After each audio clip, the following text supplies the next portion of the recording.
All right. I We're believe live right now. we are live right now. I mean, we were live before, to be fair, like in life, but now we are live streaming on the YouTubes. I'm excited. Technology, baby.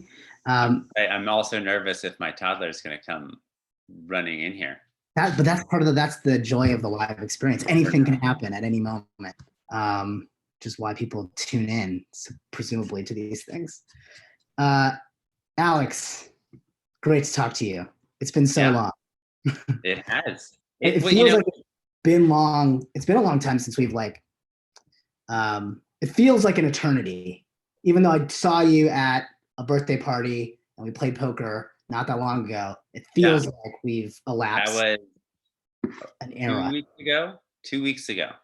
Yeah. And I remember at the birthday party, I came in and I was like, oh, should I like bow instead of, I was trying to figure out how to not shake hands.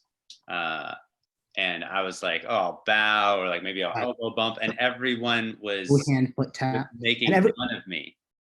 Yeah. Right. Oh, come on. They're like trying to hug me. I was like, come on, guys, let's do it. And I felt weird too, because I was like, oh, this seems a little overkill, but maybe I should do it. Right. And like within 4 days, the NBA was canceled. And now it's flipped, right? Now it's like the idea that I would shake someone's hand almost seems insane to me. I can't believe there was a time when we just like kissed each other on the cheeks, and I was like, oh, double dipping into your salad, or into your into your nachos, like that's no problem. Now it's like disgusting. Even like kissing my wife, I'm like, should we be doing this? Like, right. Let's just keep it to high fives and hearty backpats. Right. Well, so just to give people some context, Alex and I, we go way back. We went to college together. We were the same year at Brown. And you were studying neuroscience back then, right? Was that your major? Yeah, I majored in neuroscience mainly because it sounded cool. I was like, oh, that's like why I started taking the class. And then I ended up majoring in it because it was cool, but also the guy across the hall from me was majoring in it, and I didn't know what I wanted to major in. He was like, well, you like that neuroscience class, right? And I was like, yeah. So he was like, why don't you do it? So and that was it. And then, oftentimes we make good choices for bad reasons, right? Which is better than making bad choices for bad reasons. But I majored in computer science, and I don't use that at all really very much these days, except for these interactive shows that I do. There's a little bit of I'm glad I have a computer science background having done that, but I can't say that I really made use of my major, or concentration as we called it at Brown. But you very much have made use of your concentration. You are a PhD, right? Right, in neuroscience now. You're a UCLA professor. You're an author. You wrote a book called The Upward Spiral, which I really loved. Thank you. Yeah, I'm a fan as well. And I'm not just saying that because you're my friend, but I thought it was sort of like I hate to say self-help, because it was like there was like a cool science aspect where you were actually sort of letting us know what the underlying things that were happening with our brain. I felt bad about it. Self-help methodology. Like I thought that was pretty novel. Yeah, I mean, I felt bad about it too. Like when I'm like, is this a self-help book? Am I writing a self-help book? Like it felt weird because I'm like, I was trained as a scientist, and like part of the impetus of writing it was like, oh, I've learned so much cool stuff about how the brain works and how it actually impacts our well-being and can make us, either happier or totally stressed, one way or the other. And I realized like I wanted to communicate that to people. And I finally got over the fact that like, yeah, it's a self-help book? I think it's just the term. The term Right. has like some baggage with it. Yeah. It has this like, and not Tony Robbins, whatever. Some people love him, and there's actually a lot of good things that he says. But like, yeah, I think that there's this like, because of all these sort of self-help gurus and evangelists, it has this like negative connotation, but really like, like presumably everything that we're doing in life is to help. Right. Yeah. Right? Like, Well, even when you write a novel, you're like, well, I hope that people find something, interesting that helps them in their lives with this. Like, I hope they can relate to this in some way, or glean some lesson or something. Presumably that's what we do anything. So I don't think it's, so that the fact that you've been studying this science, I assume, other than just to pique your curiosity, you were also doing it to help others. well, So no, I maybe, definitely, well, that's one of the things I realized that made me want to write the book, is that I'm different from most scientists. I like, for a lot of the science that I was doing, I kind of felt awkward and out of place, because I was like, oh, this is so cool and interesting how this all fits together. But I was like, but like, when are we gonna like help people? And like, most scientists, they're not interested in helping people directly. I mean, like, they're interested in the idea of helping people, and like they want to do research that helps people, but it's like, they're satisfied with like, yeah, I'm just going to do this research and it's going to blah blah blah, yada yada yada, help people, right, in right. 5 But maybe years. they're more focused on the next yada and not the 3 yadas later. Right. And I'm like, oh, but like, when are we gonna like actually like apply this? And most people are like, oh, who are applying it, like they're either a self-help guru or they're a doctor. Yeah. And I realized I was sort of in this niche of like, no, but this like, just even understanding all this neuroscience could actually like help people and help them overcome depression or anxiety or be happier. And Yeah. I had that distaste about like, oh, I guess it is a self-help book that I'm writing. But the reason why there's a distaste for a lot of self-help is because they're just, most of them are just people's ideas. Like, someone is like, oh, I know what's gonna make people happy, and they just write about their ideas. Whereas I'm taking science. I mean, there are other people's ideas, but there are other people's scientific ideas, and that's well researched and published. And I'm just, trying to translate that into all that like cool research into a way that regular people can understand and then actually put into practice in their lives.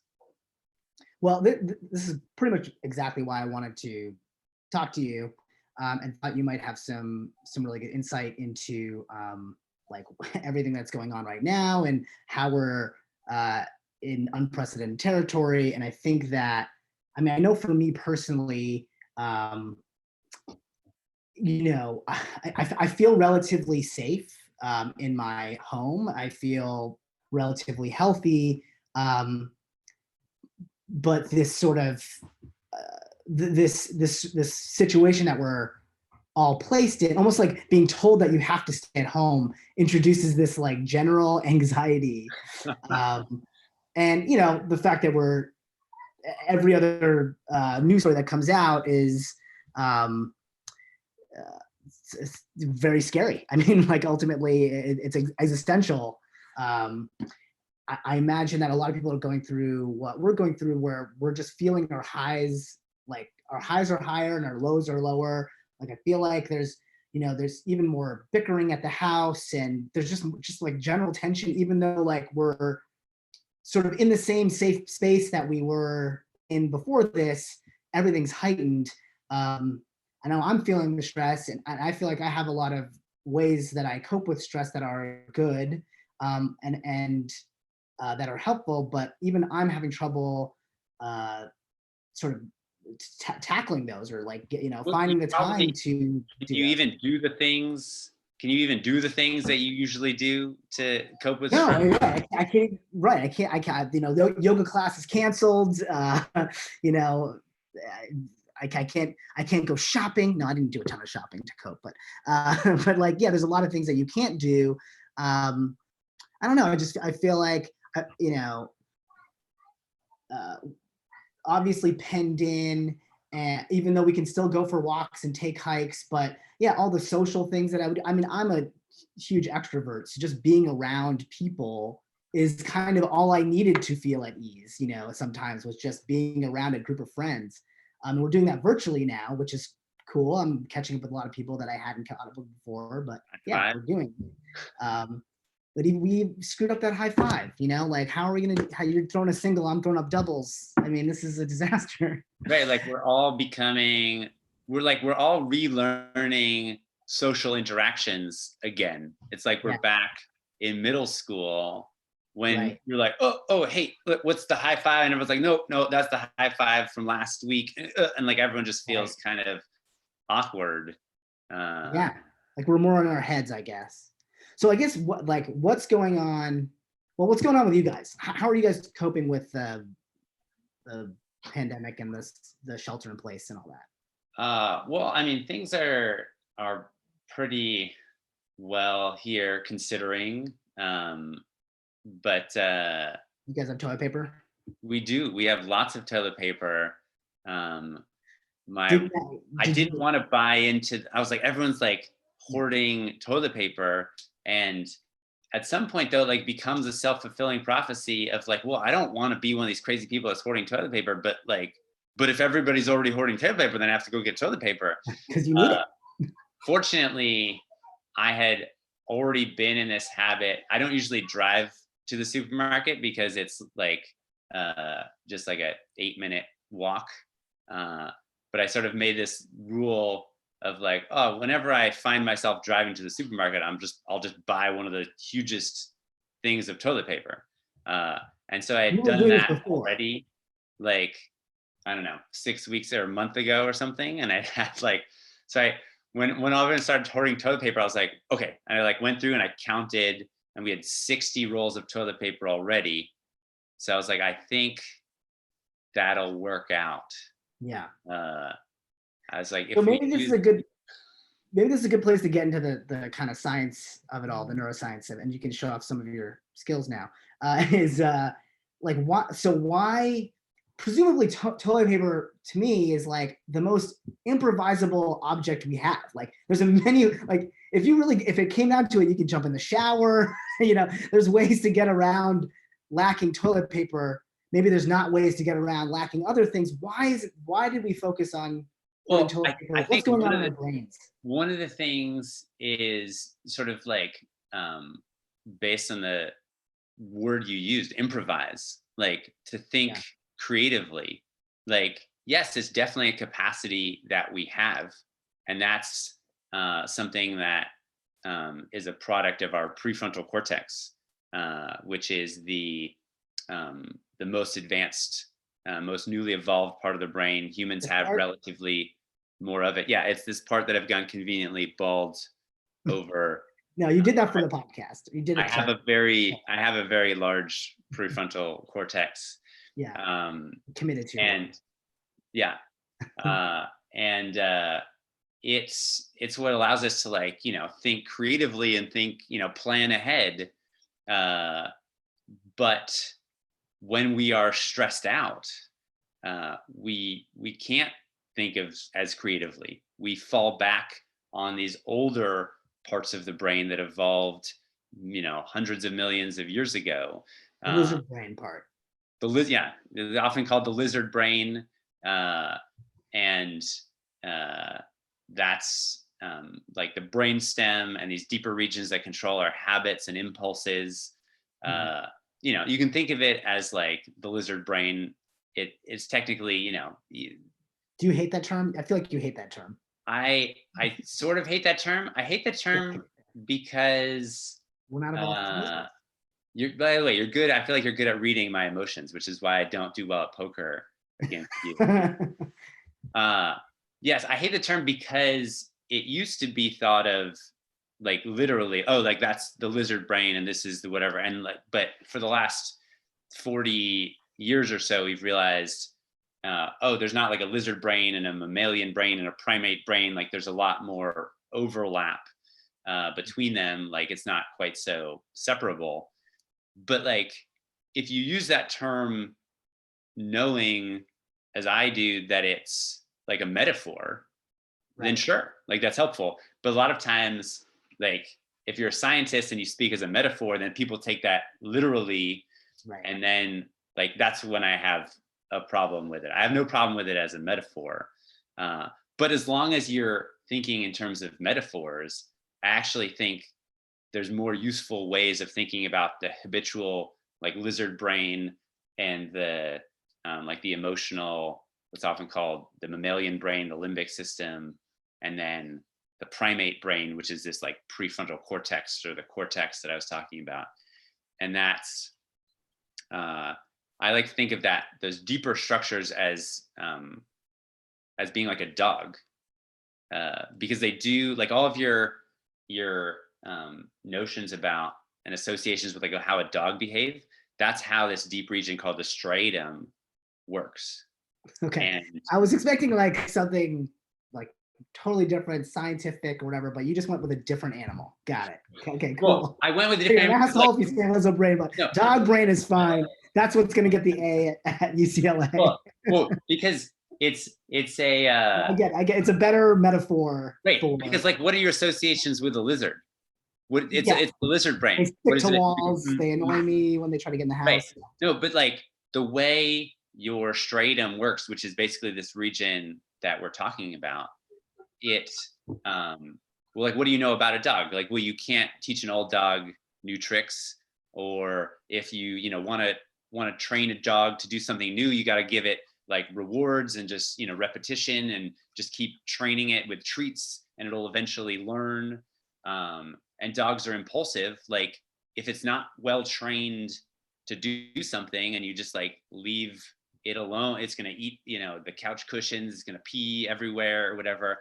And that's what this part of the brain does. It Yeah. either tries to get us to do whatever we've been practicing most of our lives, our oldest most ingrained habits, or it's going to try and get us to do like what's most immediately rewarding. And Right. in times of stress, that is going to control our actions more than our prefrontal cortex, which is sort of like the adult in the room of like, that's what's training the dog. And if you were calm and you could think rationally and creative, like, oh, like, it'll be fine or whatever. Oh, I could figure out all these other things. But when you're feeling stressed and overwhelmed, like that capability shuts down. You just fall like, back on, it'll be fine or whatever. Oh, hold on a second.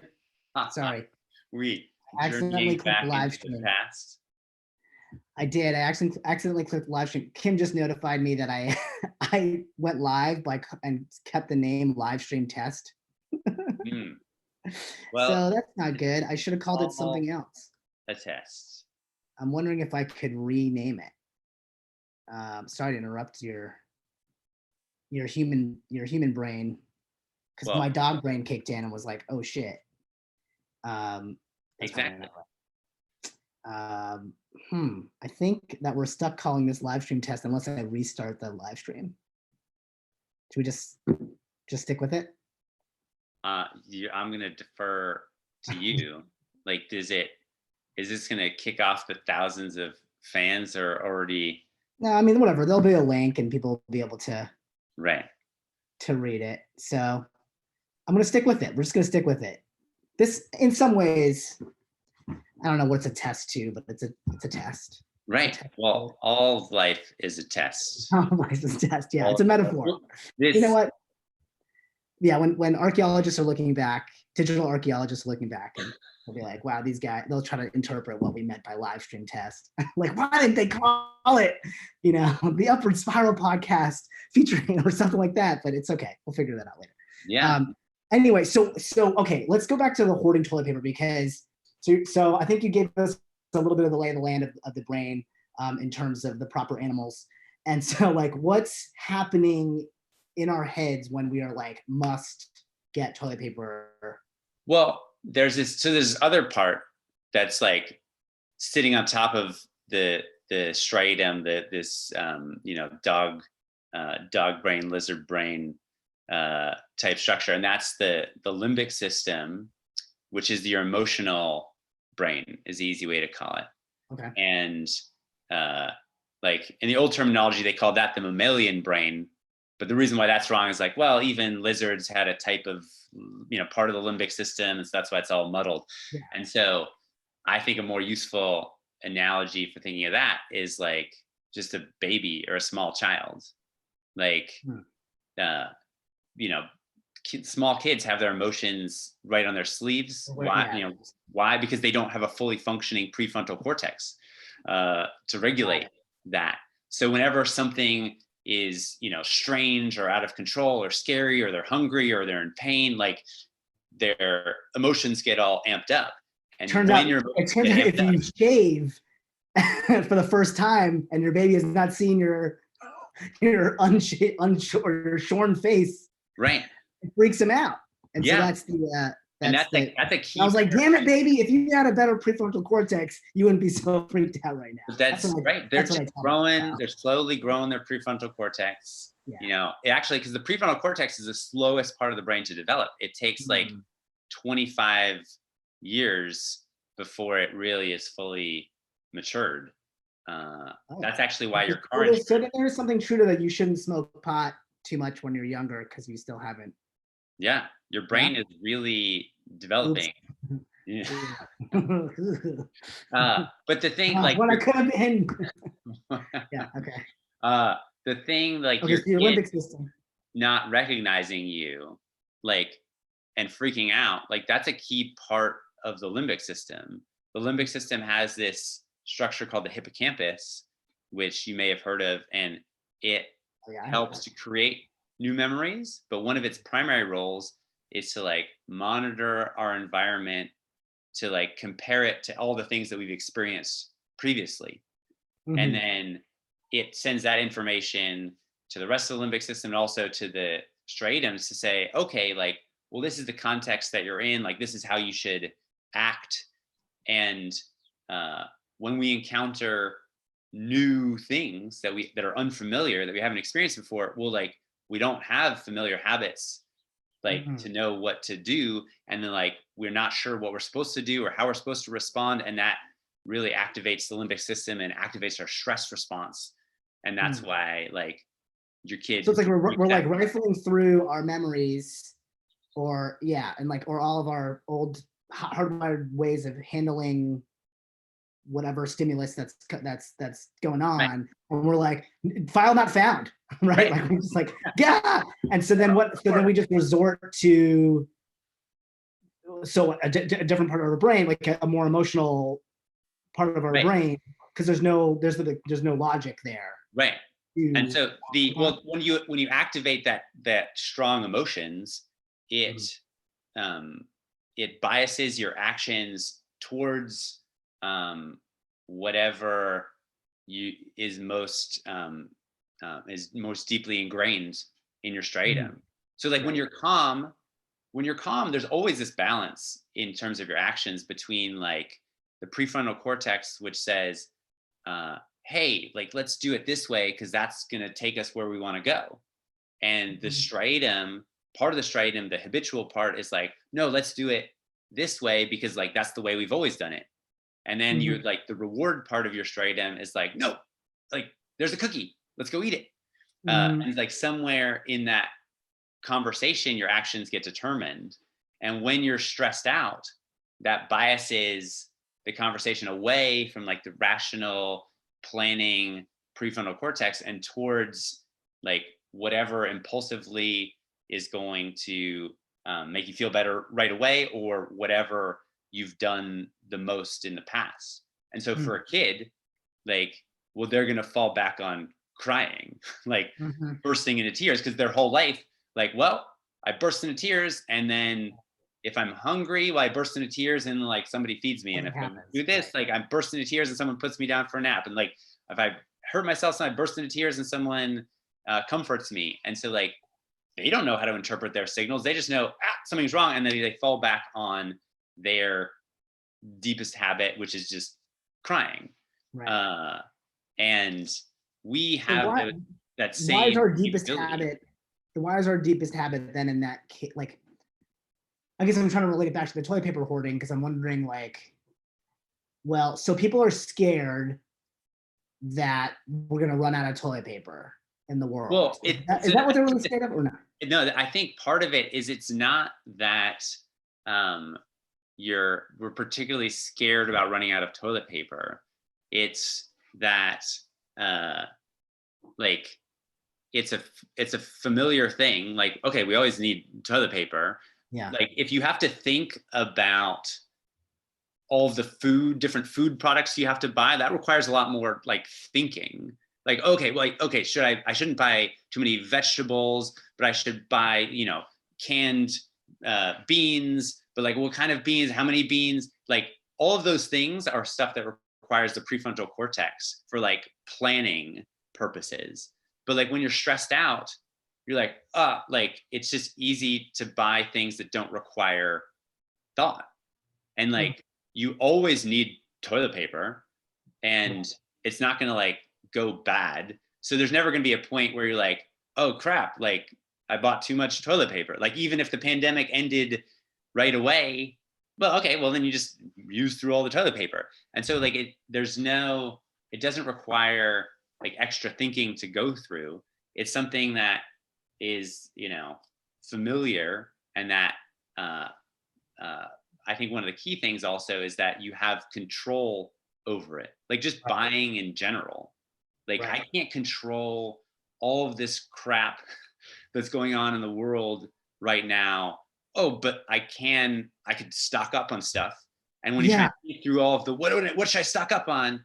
Well, like, okay, well, what are the easiest things? And I think one of the things is toilet paper. Yeah, or just stocking up in general. I think that's interesting. So I want to talk to you about that about control in general, because I think that's obviously going to be a theme of what's happening here, or lack of control, this feeling that we don't have control. Like one thing that I am realizing that I'm doing is consuming news at an unreasonable rate.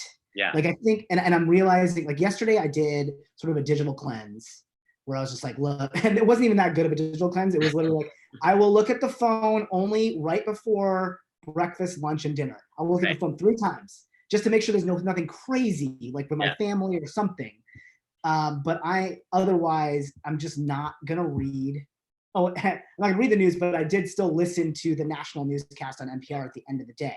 Now, that said, that was a marked improvement, and I feel way better today than I did even in the morning yesterday when I just kind of had a pounding headache, and I think I was just carrying all the stress. But and I just really, and Hannah, my wife, was just like, you are just addicted to your phone.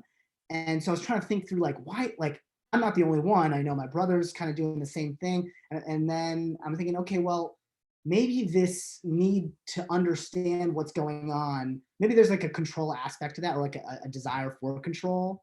I don't know, does that make sense? And that like, and then that'll trigger like sort of an addiction to that information as a means to cope with. Yeah. This is based on all of this same, like the circuitry that we were just talking about. Like basically, checking the news creates a sense of perceived control, which helps calm you down. Because the limbic system, this emotional circuitry in the brain, one of the things it hates the most is not being in control. And so when we lack the ability to control things, it really activates the limbic system, which activates our stress response, and that feels uncomfortable. It also causes us to do all these impulsive behaviors or habitual behaviors. And it's really easy to form unhealthy habits when we're stressed. But like you can understand why news sort of helps you feel better, and why it creates a sense of control. Like just imagine, an early human, 100,000 years ago wandering through Serengeti, and like you saw a lion. Would it make you feel better to like watch the lion, or would it make you feel better to just like turn your back and like, oh well, there's a lion there, I can't do anything about it? Like, if the lion is gonna attack you, like, well, I want to watch it so I know I can run away. Like it, you know, you probably might still get eaten, but at least you'll feel like you can do something about it. Right. You'll be better That's why, prepared. so that's why scary movies, it's like better to not see the monster, right? Like in terms of like achieving the objective of a scary movie to scare you, to make you feel unsettled. Oh, It's right. it's like more effective to not show the monster than it is to like show the monster on screen for 40 minutes in a Well, row. but that's like another aspect of it. Because like there's three C's that I call it that mainly impact your emotional circuitry and your stress response, and they're controllability, certainty, and consequences. And so like not seeing the monster is sort of like the certainty aspect. Like something that you know nothing about is Right. scarier than some specific bad thing that you Right. kind of know about, and that corresponds to the news as well.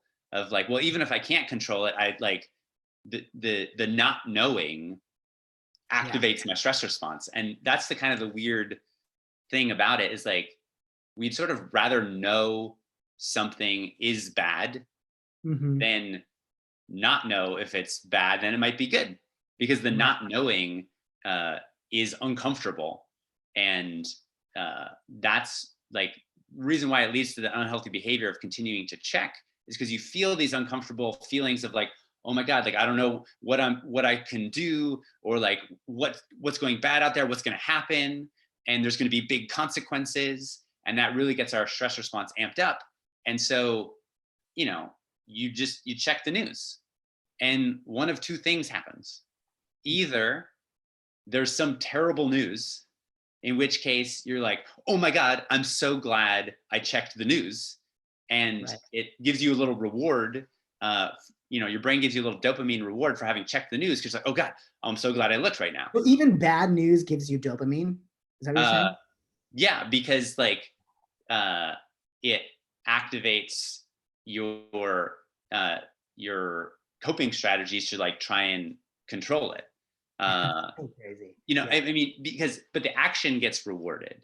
Like the action gets rewarded for because the uncertainty of whether something bad might happen feels worse than the bad thing happening. Like we don't care so much about the possibility. You know, we don't care so much about bad things happening to us as we do about the possibility of bad things happening to us. And so like once you know, like, oh my god, oh now I know there's this thing. Oh, now I feel actually more in control, and it's that greater sense of control that sort of releases the dopamine. But the next time you check the news, next time you have that same feeling, like you're just walking around, you're like, all of a sudden, the feeling just comes over. Oh my god, like it just pops in your head, and you're gonna feel like, oh my god, I need to check the news. Well, if the next time you check the news and there's nothing bad, well, then you get a little boost of dopamine too, because like, oh, okay, oh good, like there's nothing bad right now. But then that can create this sort of like vicious cycle of like, well, there's nothing bad right now, but like, well, what about now? Right. And then you can like check again. Now it's already gone. Now that's the last now. And what's the new now? And so like the your emotional circuitry, you know, to continue along with the dog analogy, I mean, just imagine like when your dog barks, if every time it barked, you gave it a treat, it would bark more. And so like your emotional circuitry is activated, your emotions are shouting at you, and you're like, oh my god, I'm going to do this thing, I'm going to check the news to like help calm it down, and it gives me this little boost of dopamine because it works to calm down my emotions momentarily. The only problem is it only works momentarily, and then what happens 2 minutes from now when you feel the same feeling? Well, you're going to want to rely on that same habit, and it's very easy to sort of get caught in those addictive behaviors, and hard to get out of. Yeah, I feel like there's going to be like a new list of things that, like list of addictions that are going to come out of this pandemic, because but it's already like being addicted to your smartphone is already Yes, that true. like that, and that's part of why it's a problem now, is because people were already addicted to their smartphones, because you already had the same feelings of like, oh, I wonder if I'm missing an important email, or like, oh, I wonder if Right. like all my friends are doing something fun. And just like in the old days, like that thought would come into your head and you would be like, oh, well, there's no way to check. So, okay. And you would just accept it and move on. And Yeah. now the fact that you can check, either, oh, you get rewarded because you're like, oh my God, I'm so glad I didn't miss this email, or like, oh, good, I didn't miss anything. And you get rewarded, and we're sort of stuck in that. Now, adding in the stress of a global pandemic, there's greater consequences, which further exacerbates the intensity of those emotions. And so therefore the thought of like ignoring your phone is even harder to do, because Right. like now it's a habit, and habits are familiar. And anytime we can do things that are familiar, they help us calm down our stress. But if the familiar thing that you're doing is itself further propagating the stress, that's when you have this unhealthy habit. Because you're like, oh, in the moment that checking your phone calms you down briefly, but it also gives you more stuff to be scared of, which activates your stress, which then makes you want to check your phone, which then, and so it just creates this cycle that you get stuck in. Right. And plus it gives you sort of like an illusion of control. Right. Like it's not even necessarily like the actual ramifications of me learning this new information about coronavirus. Though good, I think it's good that I learned. I'm glad that I do learn them, but then I'm like, oh, I can't really apply this information necessarily, or if I do apply it, because I'm on the front lines developing vaccines. Like, so me reading about how they necessarily developed the vaccine for this, like how good is that for helping my wife with the baby right now? Right. Like yeah. So no, it creates, I mean, it does definitely creates an illusion of control, but like there's nothing wrong with creating illusions of control. Like most of our lives now we sort of see are built around like a lot of things that we thought we were in control of, we weren't actually. It's actually, we're much happier when we have this illusion of control. And in fact, that's what the placebo effect is like, well, I don't know, I have this disease. Well, doctor gives me a pill. Okay, that's got to do something. Okay, maybe I'm feeling better, and that helps the brain, heal itself. Like the placebo effect is actually a good effect because it calms you, right? Even though presumably is not doing anything physically, but just the fact that you are remaining calm about it because you've taken this thing is actually beneficial. And so the problem with checking the news is like it gives you that placebo of like, oh my God, the world is falling apart. Oh my God, what can I do? I'm going to check the news. Like it gives you this thing that you can do. It's just that particular thing that you can do also causes further problems because it just gives you more to worry about. And so if you're going to focus on things that you can do that enhance your illusion of control, you may as well focus on things that don't have negative longer term consequences. And that's in fact like what buying toilet paper is. Like buying toilet paper, I mean, doesn't have any negative long-term consequence. Like it's a thing that I can control. It's a thing that's familiar. It's a thing that feels helpful. And it's not directly related to the virus. Cause like if I start thinking about the virus and, oh my God, how much food I'm gonna need to plan sick, like that's overwhelming. So it's like, it's comforting to buy just stuff that's easy and I need, and I don't have, it doesn't stress me out and I can just do it.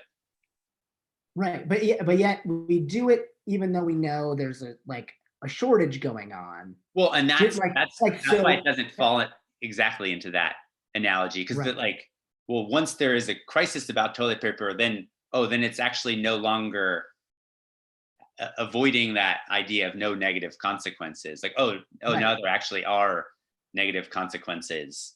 And yet people still do it. Like that's the interesting thing, is because so then there's this sort of personal safety versus community safety thing going on, and that we're not necessarily as a community regulating very well. And I think that extends to them, obviously, to all the stuff with the masks and hand sanitizer, and right, we're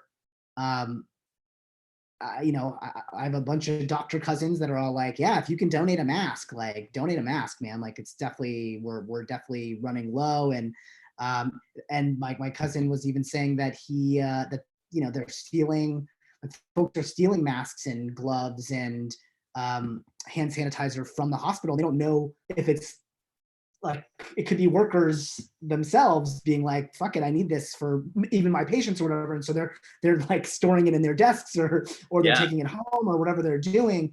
But it's creating all this an additional, I think, pain cycle of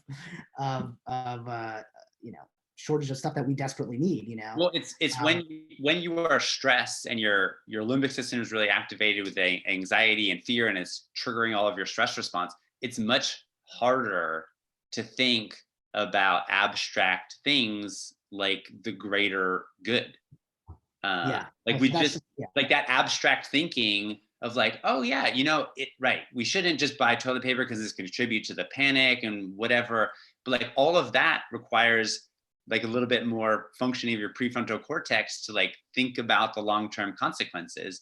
And the striatum and the limbic system, they don't care about the long-term. They just care about the immediate thing right now. And people, when they're stressed out, become much more selfish and self-interested, and we can be protecting of our immediate family, but it's much harder to like think about these broader. So is there literally like, is our prefrontal cortex literally like shutting down? Like, what does it mean when you say that it's shutting down or shutting off? What's happening? Yeah. Like chemicals are not going there, or neurons are not firing? Like, how does that work? Right. So like, I mean, each of these regions that I'm talking about is like made of billions of neurons.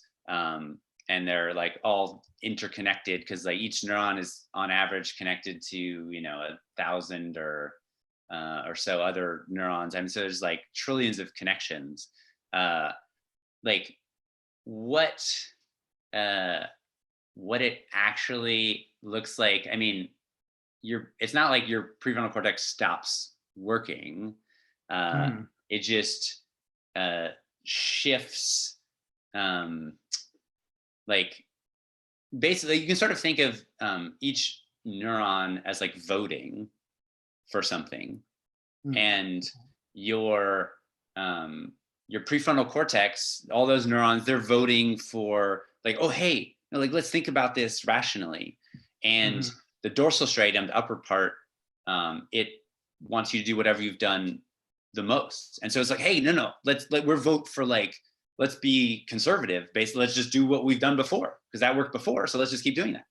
And then the lower part of the striatum, the ventral striatum, says like, oh, well, there's a cookie, and they're like voting. No, let's just watch the news. Let's go watch Netflix. Let's eat a cookie. Let's do this and just have a beer.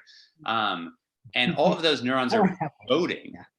And it's very much like a presidential election, the politics, like all these different states are voting, but like there can only be one winner.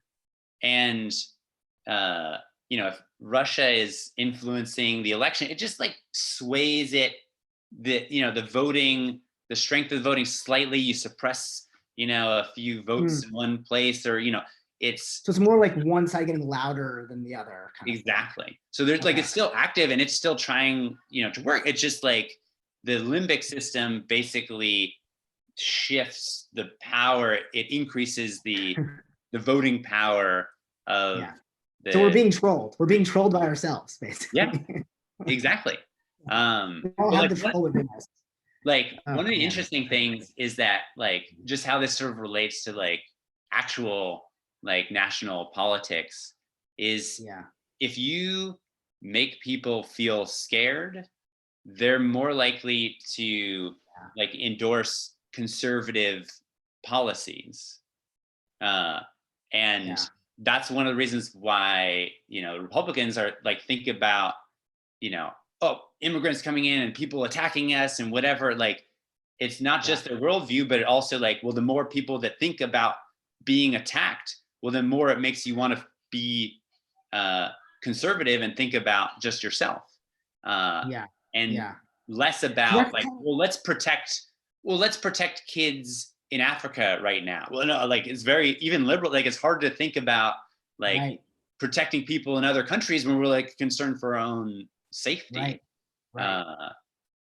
And that's how so it's so interesting to me, you know, I don't want to get too deep in the woods on politics, but just in terms of this one aspect of like how we can still remain divisive, even though like, hey, we've got to, in order to stop this virus, the best thing we can all do is do all this one action that's actually not so bad. Just stay indoors like for 2 weeks, and then you know it flattens the curve. It helps our healthcare system like get on top of it, get the supplies we need. Like if we just do that, you know, and so it's this like kind of, and in some ways it could be this like beautiful national staycation. And I know, and this is still kind of setting aside maybe too cavalierly the gig workers and the folks that are affected by it. But hey, like look, let's pass this stimulus package. Let's get people paychecks. Let's make sure they can stay on payrolls. Like there's ways that we could, as a nation, like maybe come together behind this thing,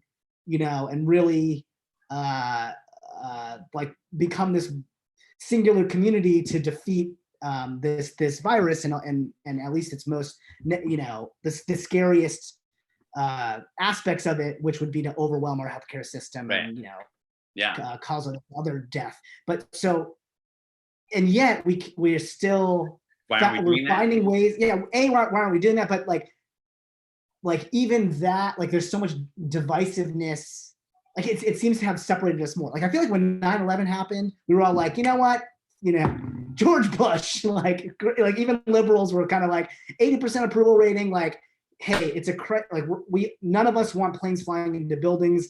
Let's put aside the partisanship for a second here. Let's care about our first responders. Let's care about the people and the families that were affected. Let's care about New York City. Let's care about, you know, Washington and like all the places that were damaged. Let's rally behind that. Like for a second we had like unity, you know, and here it feels different. And I don't know. I obviously we have a more divisive administration in place, you know, but I don't know. I don't know if there's anything neurologically like we've become, I think, continued along the path of becoming more polarized, and also particularly with like more, you know, news is much more online, and social media obviously is a much bigger factor than it was during 9/11. And so we're hearing things, you know, the different sides are hearing things, they're hearing different news, basically. And one of the things that happens when you get stressed is you want to connect and rely on the people that you can trust. Right. And so that's why it's like, okay, you know, I'm not going to go hang out, like there's a pandemic, I'm not going to go hang out with, you know, random people at a party. Like that might be something you do if it was like calm and you're having fun. Oh, then it's fun and exciting to meet new people. And that's actually, by the way, also a part of the limbic system. The like, it's just as much involved in excitement as it is in anxiety. But the more that you focus on potential positive consequences, like, oh, maybe I'll meet a new friend at this party. Oh, that's fun. Like that's uncertain, and you know, you don't know, but that's fun. But like now it would be like, oh, if I meet new people, they could infect me, and like that is scary. Right. The negative outweighs the like. Right. And so you like when you're benefit of getting laid, basically. Right. Yes, exactly.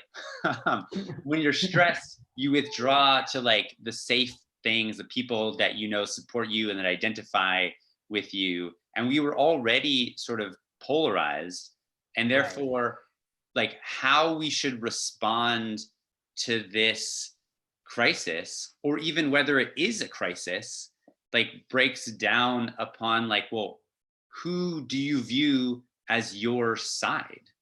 And so if we could just, can't we just view ourselves all as Americans?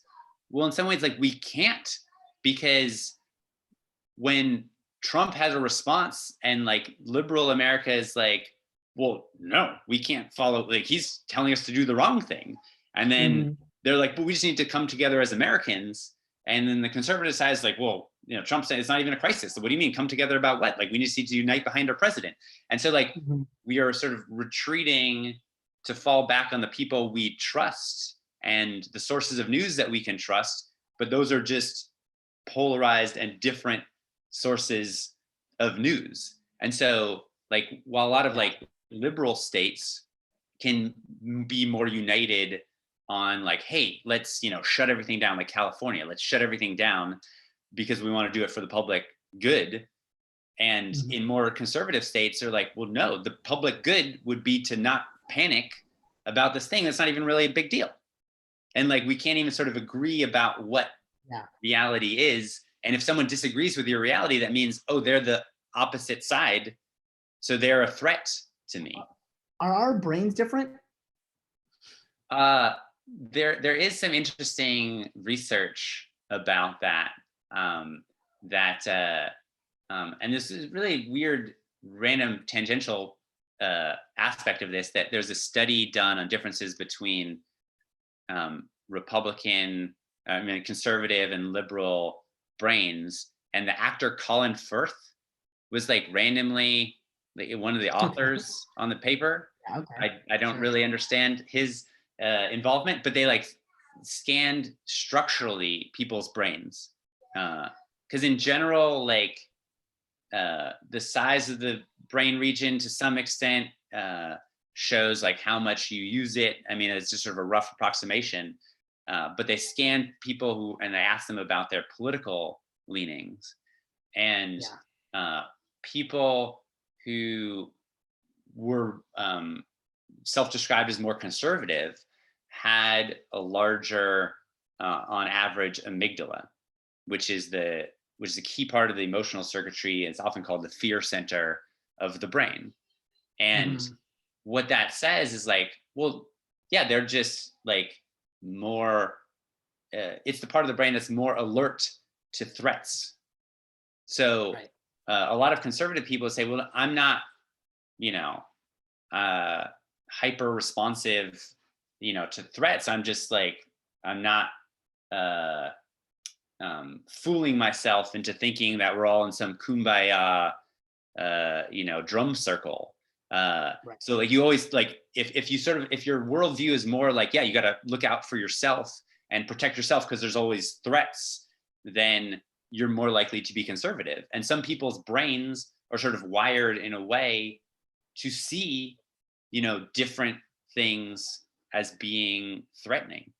And other people, you know, if you have a smaller amygdala, when, you know, maybe it's just, or it's, you know, less reactive, then it's easier to feel safe. And when it's easier to feel safe, well, then it's easier to reach out and connect with other people or different people. Like when you are safe, well, you still want those emotions. You want to try new things and different things. And that's why liberals, you know, are more on this side of like, you know, exposing themselves to different cultures and trying, you know, new cuisines. And if you go to more conservative parts of America, it's all about, you know, the same fast food restaurants because they're already, you know, this is all overgeneralization, but like when you're seeing threats more, then you want to fall back more on things that are familiar. Right. And but we all have the capacity, obviously, to kind of go either way, really. Exactly. I mean, yes. Right? Like if the threats are great enough, even the most liberal-minded person is like, I gotta eat. I gotta put some food on my table, like now. And that's right now. And so fuck my neighbor because, you know, I'm starving or whatever. Like you will become your most conservative self. Or and that's what I think. One of the problems with like the research of showing like, and one of the things I hesitate about saying it is like, people are like, oh, see, there is a difference between like liberal brains and conservative brains. And like, the answer is no, there's not a difference.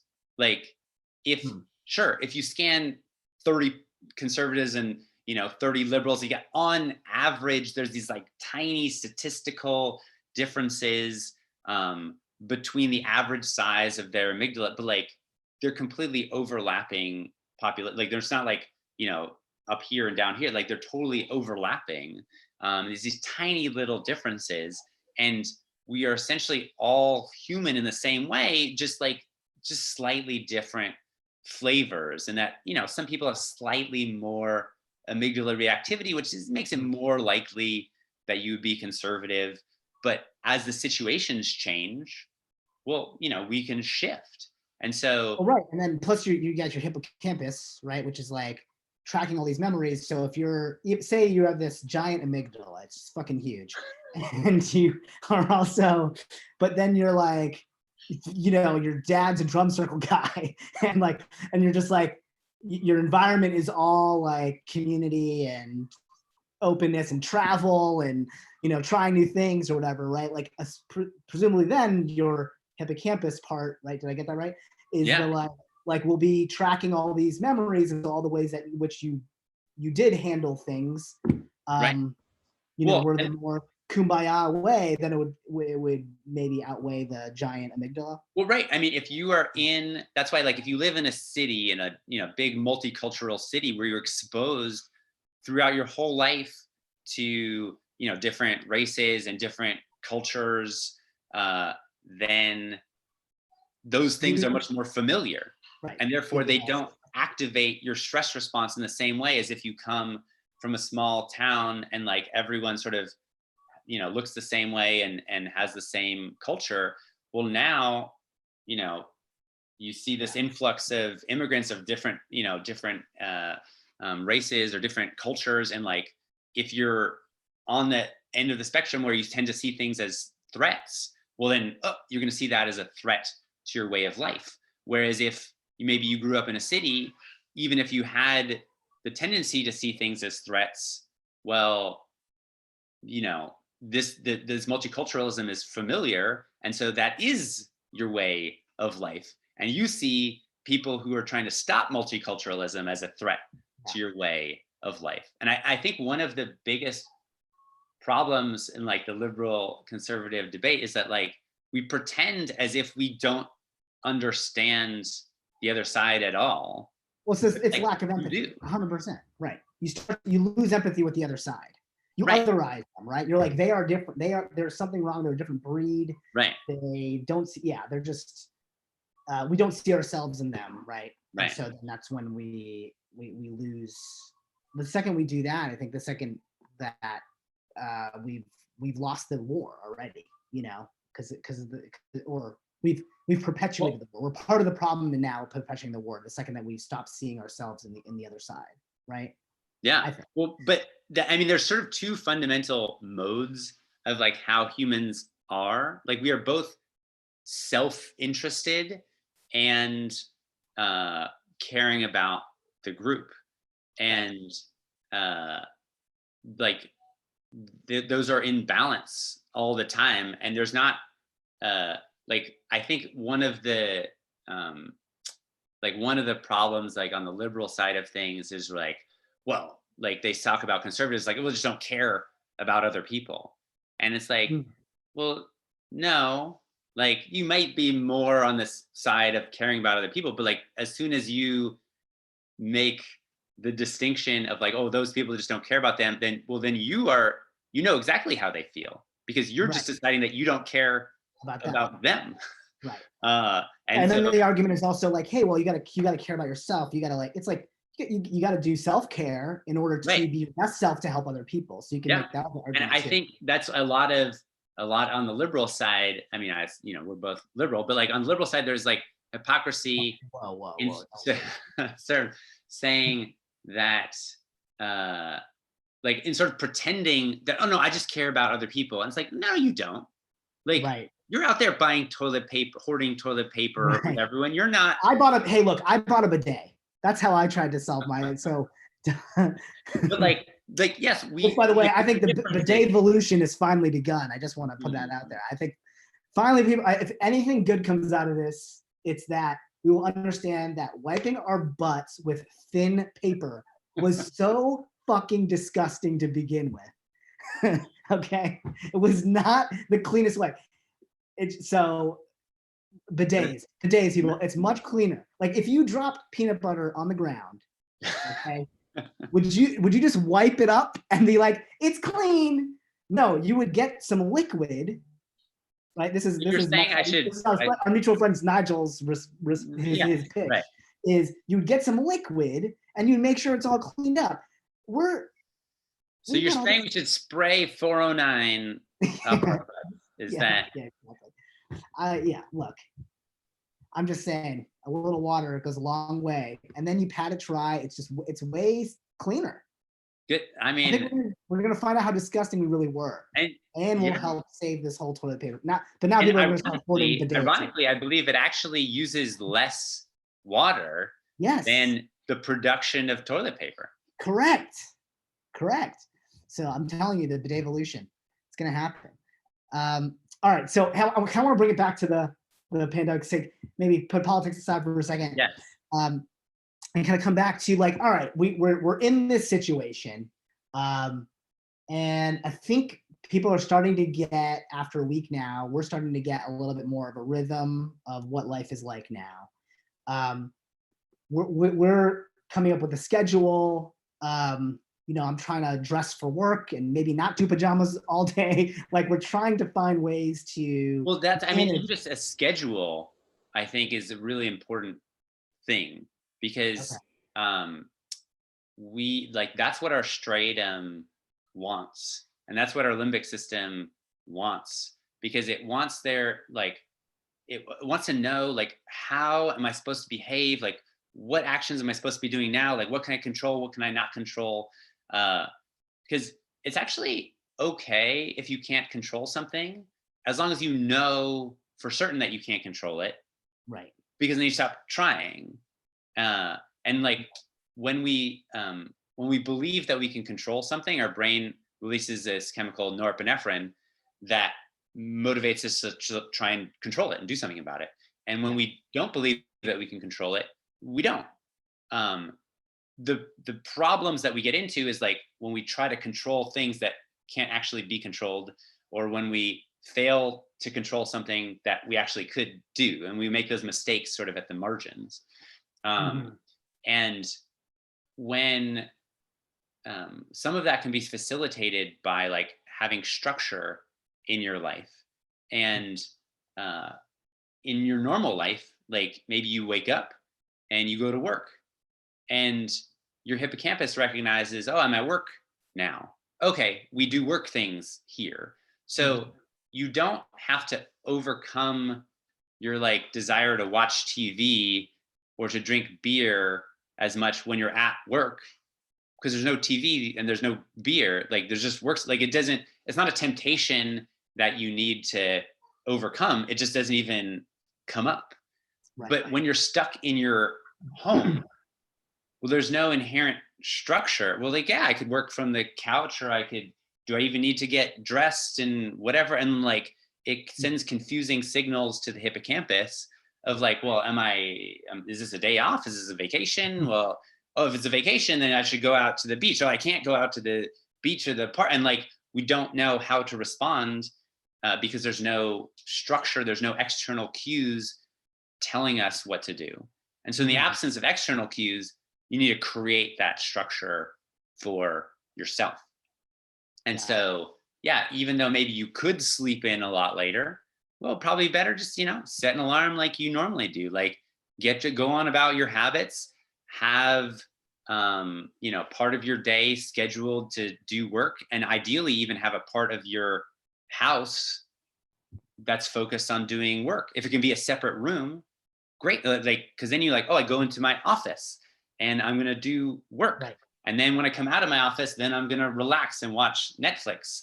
But for those that don't have an office, say they don't have that situation, like, are there other ways to structure? You think that, is it just time, or so both time and lights on a different way? Or yeah, no, like any of those things. Music, because like our habits basically are linked together. They're like, our habits are triggered by things.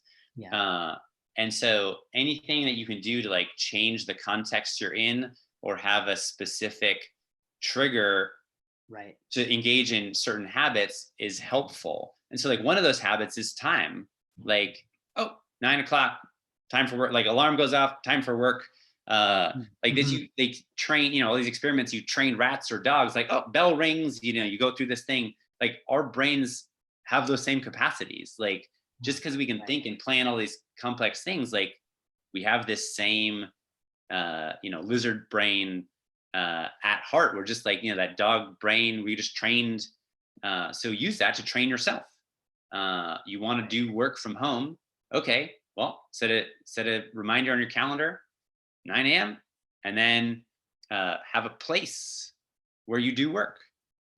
Ideally, it would be an office, but it's just this one chair at the dining table. Right in the corner, and I turn the lights on, or I put on my headphones, or like anything you can do, just to say to yourself, like, nope, this is work time, and then it makes it easier. And then take breaks too, like just like you would at work. It's just you need to be, when you're imposing all of that structure on yourself, you need to be a little bit more disciplined, because nobody's gonna come in. The ramifications aren't, the consequence, as you said, the third C, is not as bad if you don't. Right. I mean, the consequence is not as immediate. It's like, oh yeah, maybe when this whole an extra 15 minutes of whatever, Left 4 Dead or whatever it is, and no one's going to notice in this moment. But long term, it can have negative. Right. Or like, just like you were saying about the news, like in the immediate moment, like, checking the news is going to make me feel better. But like at the end of the day, I'm just going to feel shitty. Yeah. And I feel like I need to check more news. Yeah. It's not, it's not and really. So like, that's what the discipline means, is like, well, right at this moment, I'm like, oh, I want to check the news. You're like, oh, I want to watch TV. And you just need to just activate your prefrontal cortex just a tiny bit to be like, oh, nope, like I can see why I want to do that, but that's not actually going to take me where I want to go at the end of the day. So just take a deep breath, and I'm going to refocus. Because when you have that emotion of like, oh my God, I'm just going to watch TV, or I want to, check the news, that's like that dog barking. And if you do what that barking dog says, you're like, oh, it wants a treat. Oh, I'm going to give it a treat. And you do what it says. Well, then you're just rewarding it, and it makes it more likely that that dog is going to bark again. And so if you find that you are not being productive, or you find that you're worrying a lot, well, those worries are making you feel compelled to do something. If you do that thing, it will help you feel better in the moment, but will make you feel worse generally over the course of the day or the week. So just do anything other than what you feel impulsively like you want to do. But presumably something productive, and not ideally productive. Or it could just be sort of a neutral thing. Like that's where the deep breathing can sometimes be really helpful. So that's a neutral thing. That's just like a reset. Is that what you're saying, or no? Well, it's neutral in the sense that like it's not going to get your work done. Right.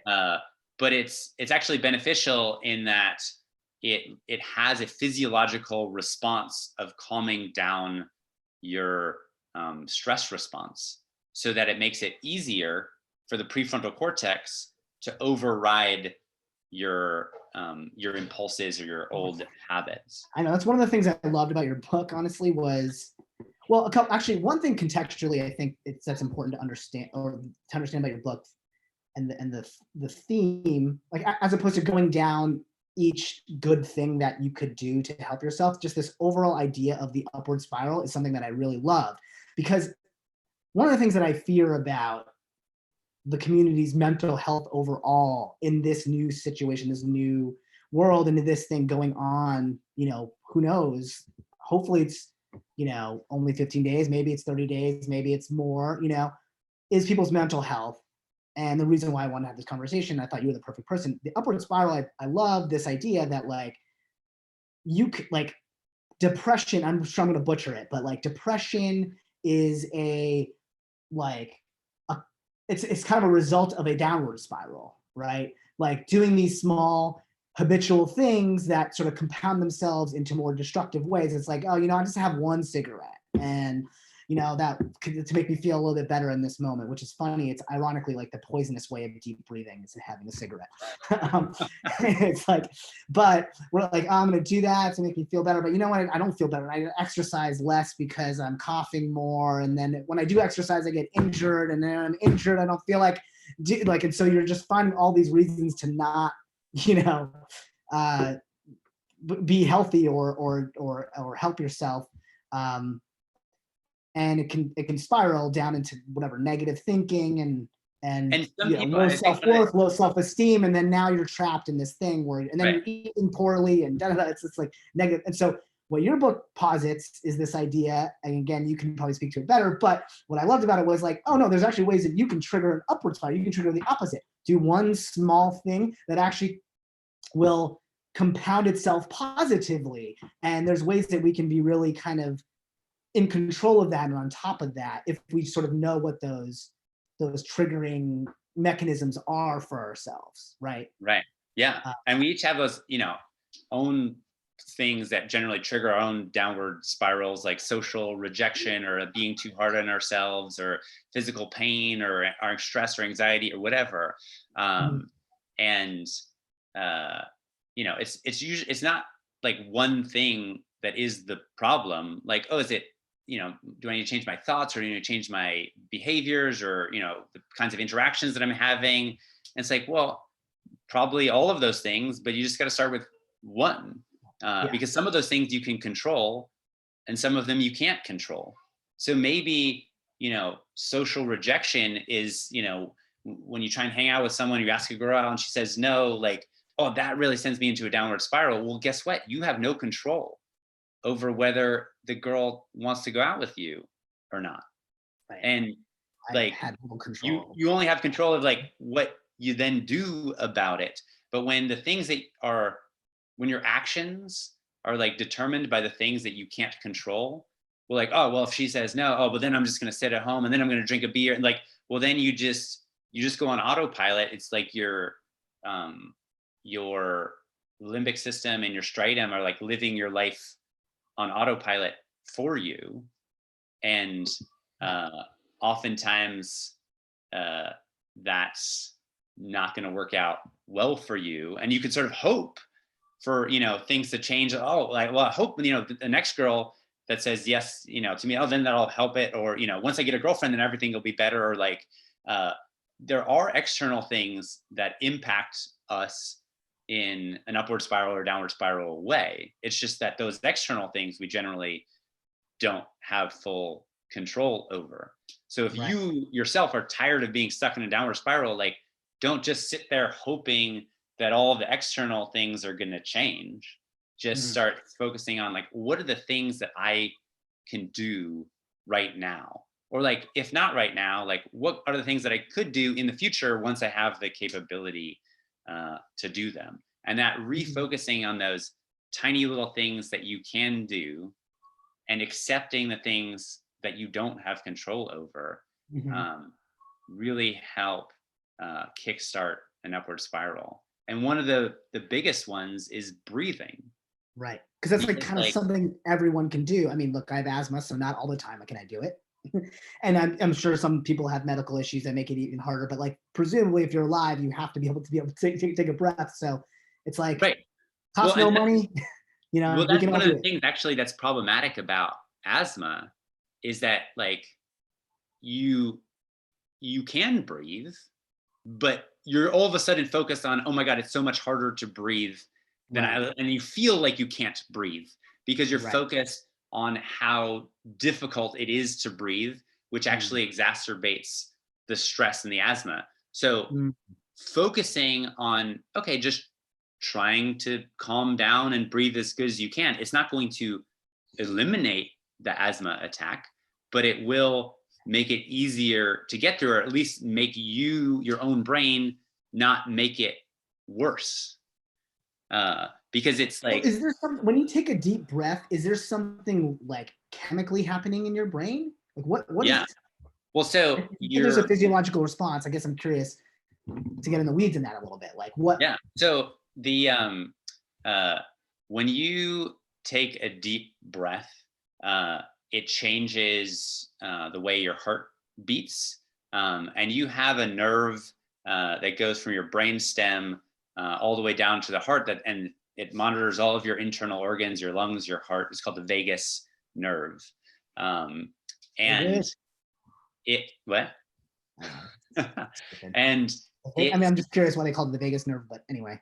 Oh, it's called the vagus nerve because Vegas means wandering in Latin or something. And so like most nerves like have very direct paths. What? It's not named after Las Vegas. It's not Oh, like no, oh, sorry. Yeah, related to okay. VAGUS. Yeah. Okay, got it. Yeah, it's so funny. Like that's one of the first things I probably learned like in neuroscience. So like I don't even think of them as sounding similar. Like, oh yes, of course. Like I've never thought of Las Vegas and the vagus nerve. Okay, sorry. No. So it's activating this nerve, or what's it doing? Yeah. So basically, we've talked about the stress response, and everyone knows about the stress response. Mm-hmm. You have a complementary system that does everything the opposite of the stress response. So the stress response speeds your heart up, and it dilates your pupils, and it increases adrenaline, and it makes you feel antsy. And we have this complementary response, colloquially referred to as the rest and digest response, and that's what sort of helps you feel calmer.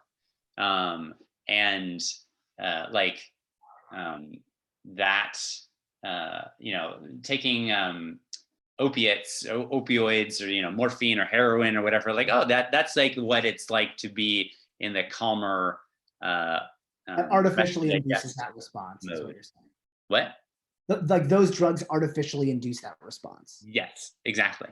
And so but there's this interesting feedback loop of like, well, when something happens, it causes the activation of the stress response, which quickens your heart rate and speeds up your breathing, which then sends to your brain like, oh yeah, we are stressed out, which like just sends this cycle back and forth. And so if you can just intervene and be like, oh no, I'm going to slow down my breathing a little bit. I'm going to take a deep breath in and out, and like slowly over a count of 5, it pushes the brain slightly away from the stress response and more towards this rest and digest response. Right. And it's not that stress is bad. Like stress is essential.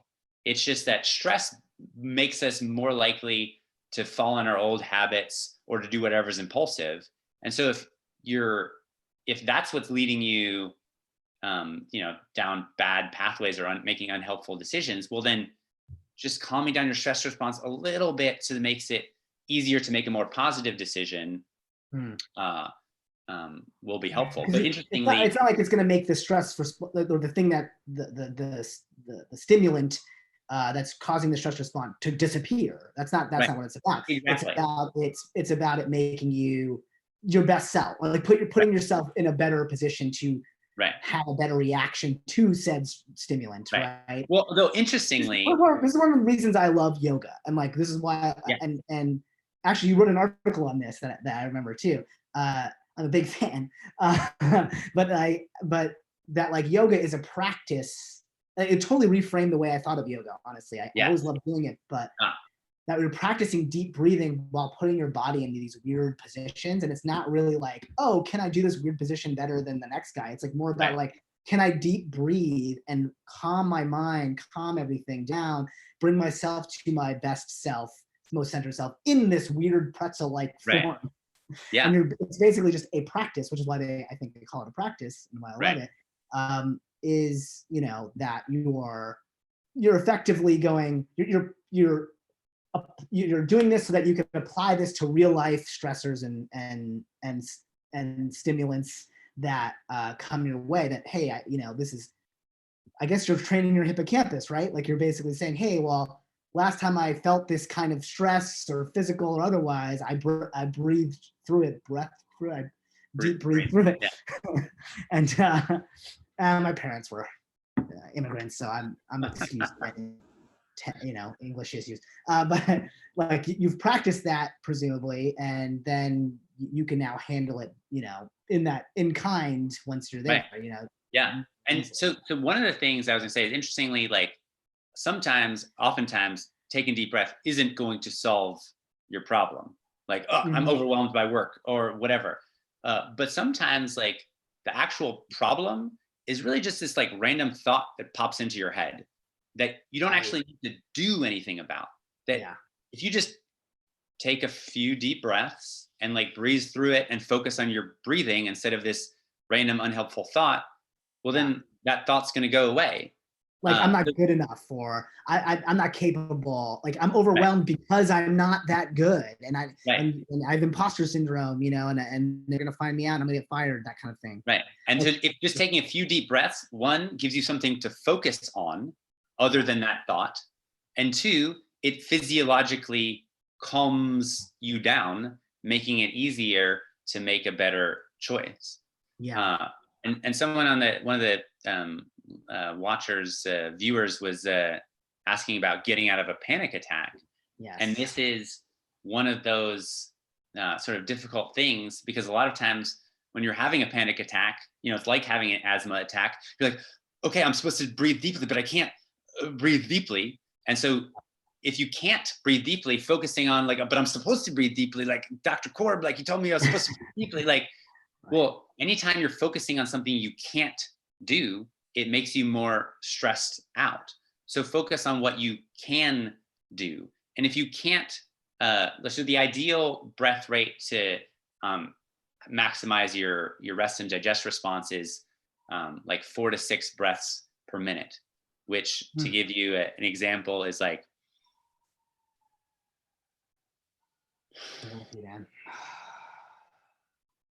I feel very centered now. But that's like, you count in for a count of 5 and pause and then exhale for a count of 5. Like, okay, that's like 5 breaths per minute. That's a good practice. You can just practice that, set a timer for a minute or two on a regular basis to do. When you're, hi, Zoe. See, I can't control my toddler coming in. But Zoe, can you go out of the room? Thank you. Just breathe through this toddler moment. I am trying to breathe. Bye. Bye, Zoe. Don't hit your head on the way out. Bye. Please close the door. Thank you. All the way. All the way. Let go of the handle. Nicely parented. So one of the things that's what? I was just like, I have a 9-month-old, so I'm like, man, the fact that you can talk to her, that you can say goodbye, that she closes the door, I'm like, that's amazing. It is. I always say about kids, I've like, the thing that helped me realize about like the trajectory is they start out as like a house plant. I mean, like a very difficult house plant, but like they don't really do anything, and you just have to like, but you got to feed and water it and whatever. And then slowly over the course of, please don't water your infants. Please don't water. Keep going. Slowly over the course of, this is a metaphor. Metaphor. They turn from a houseplant like into your roommate, and then like it's so they become a puppy first, and then like and like so they eventually become your roommate if someone's like, hey, stop like leaving your socks around and eating my pizza, whatever. And like it's a very slow transition, because like a houseplant you just like put somewhere, and like you have to attend to its needs, but like it has very simple needs, and at some point its needs diverge from yours. Maybe it's like that Little Shop of Horrors kind of houseplant.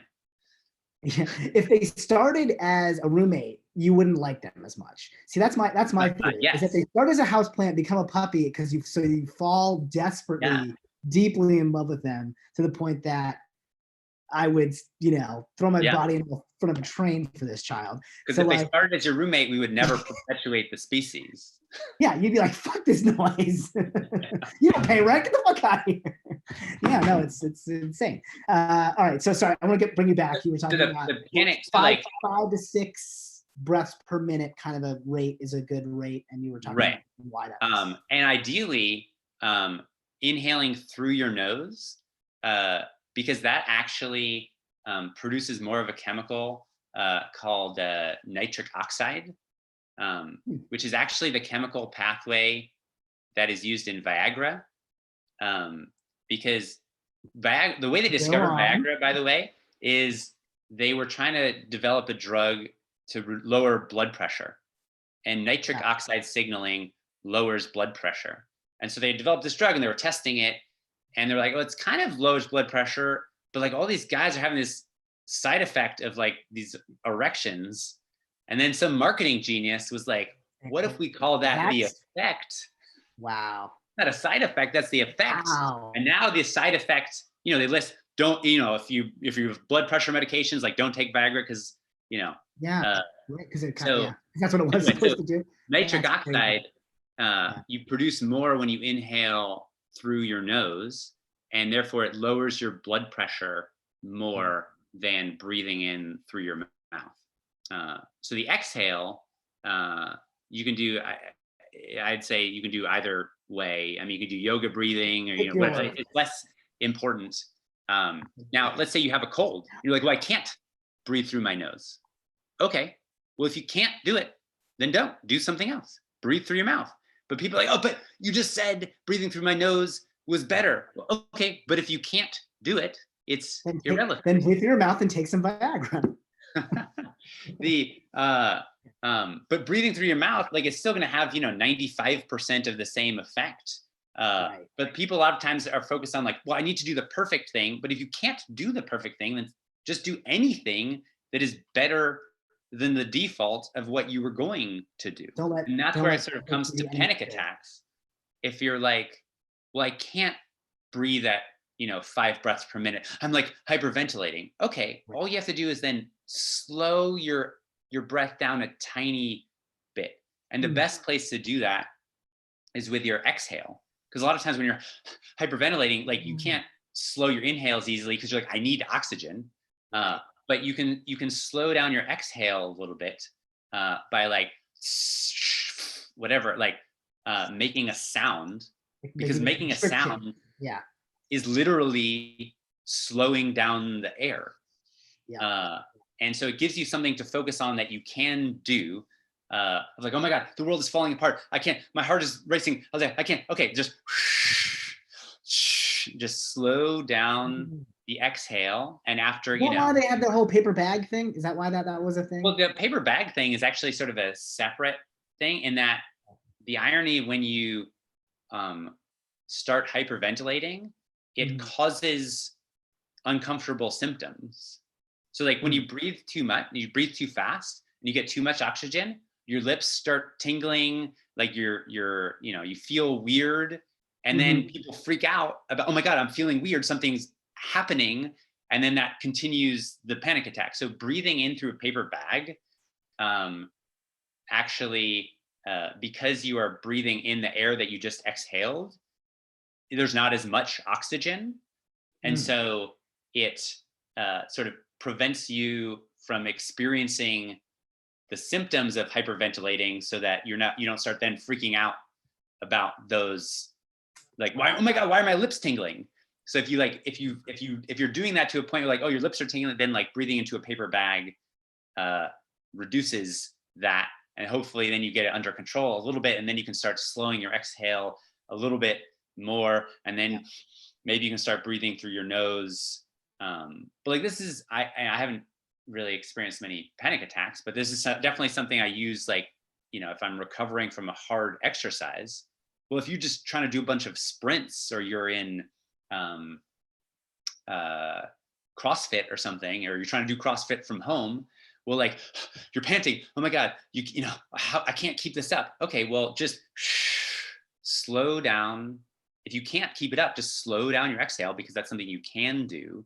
And then maybe after 10 seconds of that, I can start to breathe in through my nose. And maybe after another 10 seconds of that, I can start to slow it down.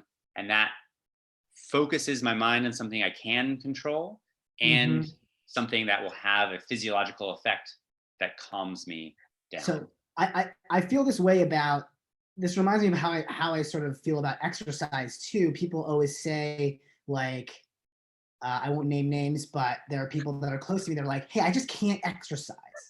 I just can't exercise. And I'm like, wait, hold on. What do you mean you can't exercise? Like, I understand that I have a back problem. I have a this problem. I have that problem. So I can't do any exercise. I can't do yoga. And it's like, Right. well, wait, just do the parts that you can do. Yeah. And that is better than what you're doing now, which is nothing. Because otherwise you're going to be stuck in this sort of sloth-like cycle of never getting better, never being able to stretch or stimulate these other muscles that are also now being deprived because they're saying I can't move my knee or whatever it is. Which you know, look, I feel you. You shouldn't be doing exercises that cause you pain, but there's always a neck roll. There's always an arm thing. There's always something that you can do. That's what I love about yoga. It's never about like, hey, get to this. I mean, it should be. There's a lot of yoga that is like this, where they're like, hey, you got to get to this position. It's like, no, it's just move towards that position in whatever way you can. Yeah. And if you can't, that's okay too. Just breathe through it and do something else. There's always like a step below the position you're in and a step above the position you're in. And I feel that way about exercise for people that have trouble exercising. Hopefully something like this advice can help. It's like, hey, don't worry about doing exactly what that exercise tape or video or CrossFit regimen or thing in Men's Health magazine says that you should be able to do. It's like, you can't do all those reps, that's fine. If you can't do all those exercises, that's fine. Do the ones that you can do, you know. You can't spend an hour, spend 5 minutes, you know. Yeah. Right? Well, if we bring it back to like this, you know, pandemic that we're experiencing right now, like people's schedules and their lives are upended. Like, well, I can't go to the gym. I can't go do my CrossFit workout. I can't do all those things. And like, those things are all true. You can't do them. And when you're faced with something that you can't control, the only useful path forward is to accept it and then refocus on something that you can control. It's like, okay, you can't go to the gym. Well, you can go to YouTube and, you know, download a workout video. Oh, but I can't, you know, go running, or I can't do whatever. Okay, well then, you know, do what you can do. I had a friend, he was actually in really good shape, but he made it, he wanted to do more push-ups, and he made it his New Year's resolution to do 1 push-up every day. And I was like, oh, that's brilliant. Because he was like, the first push-up is the hardest. Right. Like remembering to do it. And if your goal is to do 1 push-up, well, then you can never bullshit yourself so much that you're like, oh, I can't do it. Like, no, I can't. Right. So like, but once you get down there, and he's like, oh, as long as I'm down here, I'll just do 10 more, whatever. I'm already here. Yeah. And so like, you know, if you can't even do a push-up, well, that's fine. Like do, you know, do it on your knees. On your knees. Like, and focus. And I think a lot of times in particularly our goal-oriented culture, we're always comparing ourselves to other people or comparing ourselves to our previous selves. Like, oh, but in college, I could do that. Right. And like, well, is that helpful? Like, is it inspiring to think about what you could do in college and like, oh, I want to get back to that again? Or is it just, you know, bludgeoning yourself over the head with self-criticism? And like, if it's not helpful, then don't worry about it and like just focus on what you can do. And when your brain is shouting, but I can't do this, I can't do this, well, the more that you listen to it, then the more it's going to keep shouting. And the more that you just say, oh, thank you, limbic system, like I get it, you know, that's your opinion, I'm gonna do my 1 push-up anyway, then it's going to start calming down. It makes it easier to make those good decisions. That reminds me of another trick that I do, and maybe you can explain the neuroscience behind why this works for me, is I named the part of myself that is the self-doubter, imposter syndrome, can't do kind of guy. I named him Ricardo, that's his name. And I tell him, Ricardo, shut the fuck up for a second, because it does overwhelm me all the time. I just named him. And somehow that helps. I don't know why. I mean, it's something like, because it's like, it's not me, I'm not Ricardo, you know? And so that separation allows me to observe it better or something. I don't know what's happening in my brain when I do that. Yeah, well, so like I don't, you know, have a Ricardo, but because I've learned all this neuroscience, I've realized like, oh, there's all these different brain regions that like want different things. And I'm like, Yeah. oh, right. Like that's the amygdala, like wanting me to worry about it because that's what it does. And like all these Right. different brain regions do these things. And one of the things that sometimes when people read the upward spiral, they're like, oh, I can't remember all those brain regions. And it's like, we don't have to. Like, Yeah. you just call it Ricardo. Like, like you don't need to know what the technical brain region is called to just be able to recognize like, oh, this is an unhelpful thought that I am having. And recognizing it as a thought activates your prefrontal cortex in a way, because you're like, oh, now you are aware of yourself having this thought. And with that sort of mindful awareness gives you the possibility of then, okay, well, I'm having this thought and it wants me to just, like let's, you know, it comes to writing, for example, like, oh my God, I'm a terrible writer. I'm never going to be, I need to close my laptop and walk away. Oh, that's Ricardo. I would say, oh, that's like your limbic system freaking out. Once you recognize that, then it gives you the possibility of saying, oh, it's really wanting me to close my laptop and walk away. Well, I could do that. It would feel really good to do that. And it feels kind of uncomfortable to not do that. But like just that process of recognizing and then deciding like what you want to do with that information, you're like, oh, no, but at the end of the day, I know I'll feel better if I just keep writing. So, okay, I'm just going to keep writing. Or, hey, I got to walk away for a few minutes. Exactly. And that's what I think, that is what I really think that most people don't understand is the idea is not to have your prefrontal cortex always control these lower level regions. It's not to always white knuckle it and power your way through it. Yeah. It's to be able to get to a place where you can find a balance where if it's just that bullshit Ricardo blabbing on about how you're never going to succeed, you can just be like, hey, buddy, I'm just going to keep writing. And if there really is something stressful going on in your life where you're like, oh, hey, no, you know, you're right. Like this time is different. Like I do need to give myself a break. But if you're only ever taking a break or you're only ever powering through it, it's very hard to be sustainably happy. So there are a lot of successful people who have learned to like control and wrestle their emotions under control, and they produce a lot, but they're not necessarily happy because it doesn't feel like a choice. And happiness really comes from being able to find a balance between the prefrontal cortex and the limbic system and the striatum. So interesting, because I feel like it's like you're almost advocating for meditation in a way, because a lot of that has to do with you know, and meditation and the hocus pocus behind it, right, is like you know, just be the observer of your thoughts kind of thing. It sounds like, well, it's not hocus pocus. I mean, you call it hocus pocus maybe because, you know, I'm saying that's how people, I like to meditate. I think it's great, but I think that's a lot of people's perception of it is the hocus. It's like, it's what is that supposed to do? I'm not doing anything. And most of the people who, you know, are proponents of meditation, like they don't understand why it works. Right. And that's where I realized like, oh, but that's my superpower. Like I went to neuroscience grad school and like I learned all this stuff and I can read the papers. Like I didn't do the original research, but I can interpret all of this, you know, cool research and found like, it's actually changing something in your brain. And the thing that the advantage that I have is because I have a PhD in neuroscience, when I say, oh, no, guys, like, hey, this meditation is actually good for you. People are like, oh, really? Like it's actually changing your brain? Like, whereas the funny thing is it doesn't matter why it works. Like if it works, like that's what most people care about. But if you're an intelligent, skeptical person, like you don't want to just believe some guru who's like, no, just try this or whatever. But like, I can sort of provide that bridge. I'm like, no, like a lot of these things that are really helpful. Now, finally, we have the scientific understanding for why they're helpful. And that sort of gives people the cover to be like, oh, okay, now I can do it. So like mindfulness allows like for that balancing, because normally something happens and you have an emotional response, and that emotional response automatically triggers an impulse or a habit or routine in your striatum.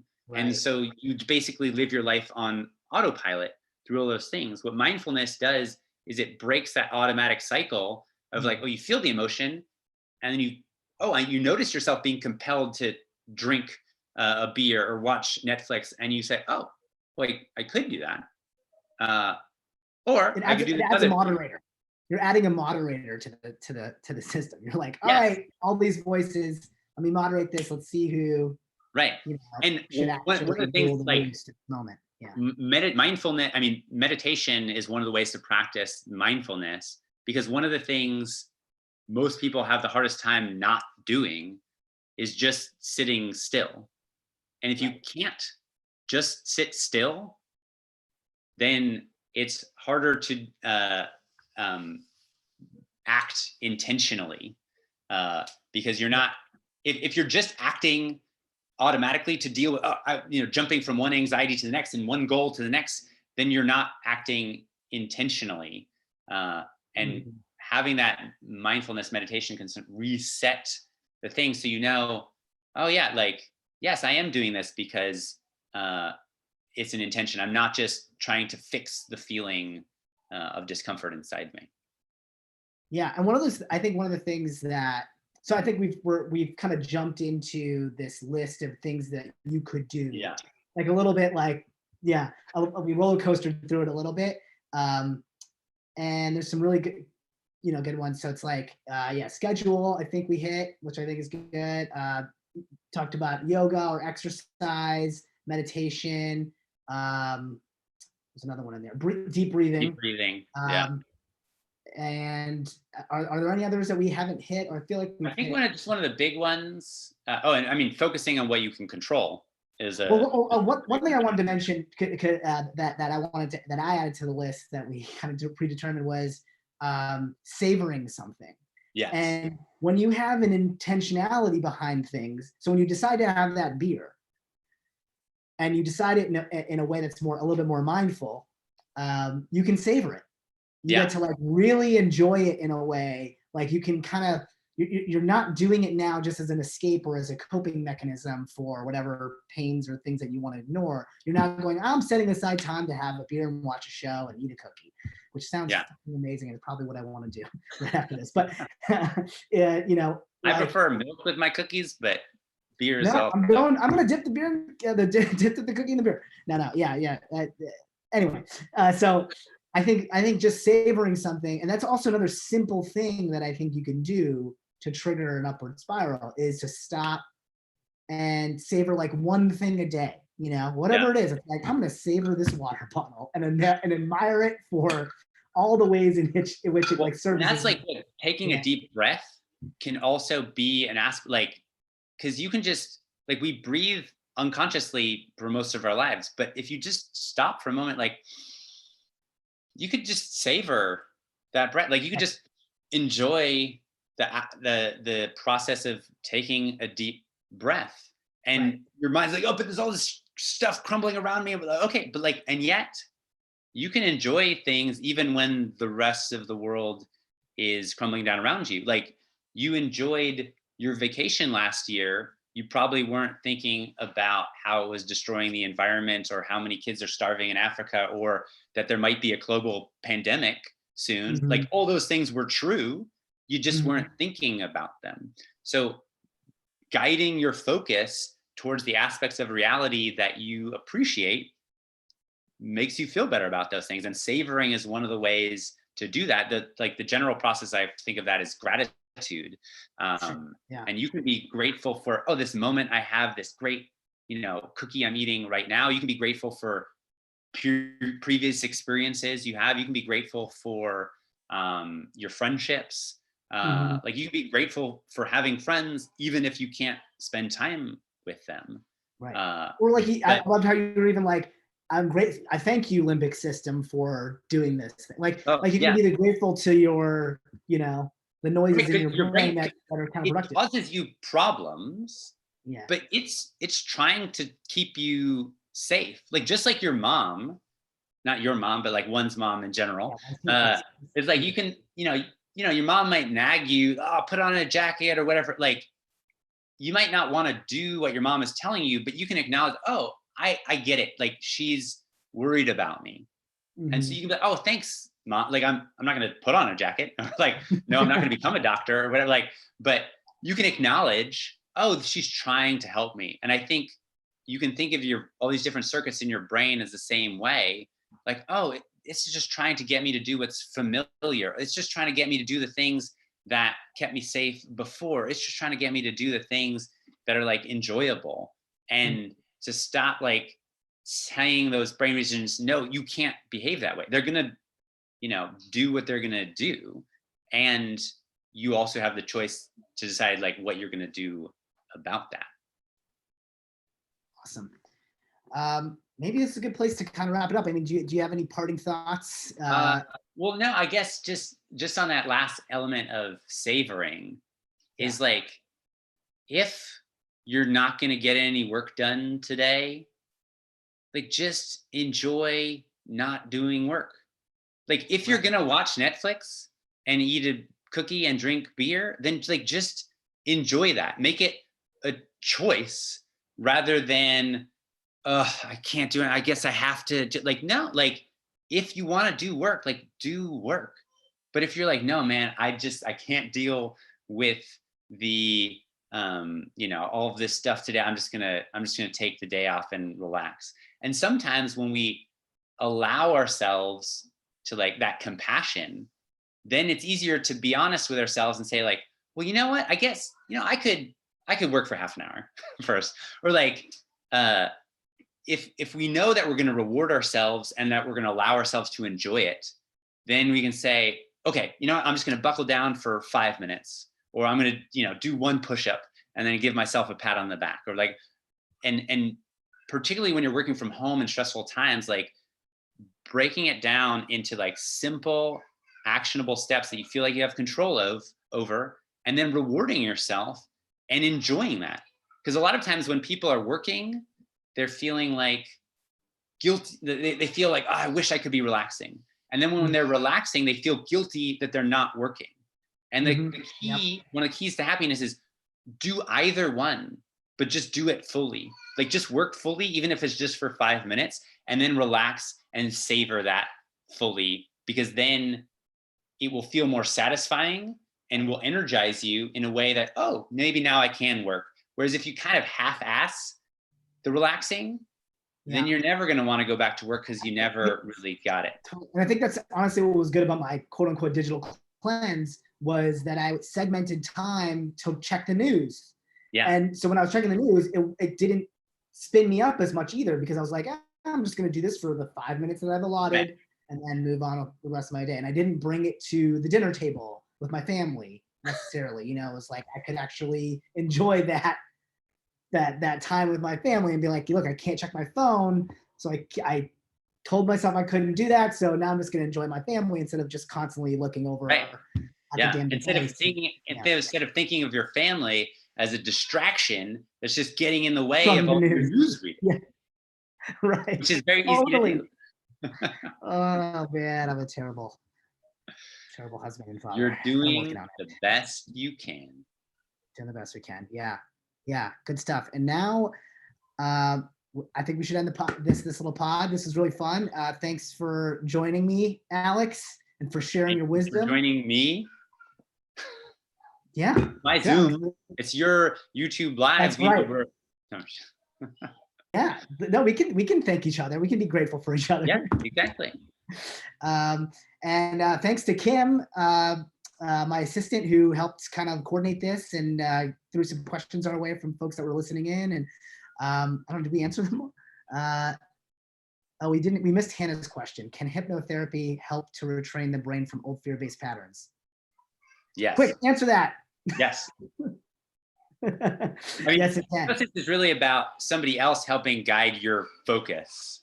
And when you like learn to practice, like when someone else helps you retrain that focus, then sometimes it can help you do it better in your own life. Because we do, like, the more that you focus on something, the more it becomes a habit to focus on that thing. And hypnosis can sort of try to create a new pathway to focus on something else. And as we create new pathways and start to utilize those new pathways more, then we can make those more of a habit. And over time, the idea is, because you don't really eliminate habits, you just make new habits that are stronger than the old habits. Yeah. And hypnosis can sometimes facilitate that. Awesome. Well, look, I think this has been great. And thanks for those questions. Thanks to you, Alex. Go buy Alex's book, The Upward Spiral. I haven't written a book yet.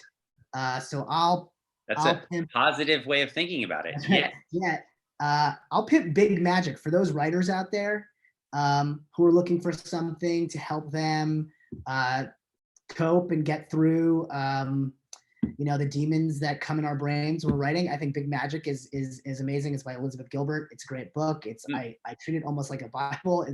For me, it just has all these great stories of how she has dealt with her inner demons and how she just reframes how being an artist and living like an artist can be in your life, and in that way takes a lot of the pressure off. I think you should just go check it out. It's a great book, but check out Alex's book as well, Upward Spiral. And thanks for being here. And I don't do this regularly, so I don't have like a traditional sign off.